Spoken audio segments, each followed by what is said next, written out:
Hi, it's Keith Bates here, and today I thought I would start a series on blockchain and voting. And the reason why I came up with this topic is because I listened to an excellent podcast by Anthony Day, I think it's episode 19, in which he was talking to Sheila Nix and Jason Truppy. And back in 2017, when I founded my company Chainfrog, I was looking at a number of different possible business areas where I could use my blockchain knowledge. One of them was voting, the other ones were databases and supply chain, and in the end I focused on databases, so maybe I should have focused on voting. It might have been a better business to pursue. However, I went for databases because I knew at the time that my knowledge of how the actual voting systems in various countries work was probably not good enough.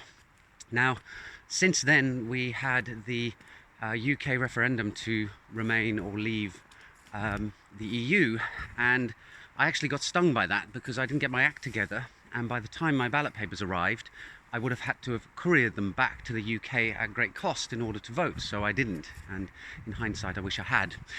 Anyway, that aside, in this series I'm going to be looking at some of the technical aspects of blockchain and where I think they are relevant and where I think they are not relevant in the voting process, and also a bit of business case analysis too. So I'll start off with a summary of a very good point that Jason made in the podcast, namely that there are multiple steps in the voting process and blockchain isn't relevant to all of them, so it's not a big global solution that will solve all voting problems and voting fraud. However, there are some particular sections of the voting process where a blockchain could be very, very useful. So more on that in the next video. Bye for now.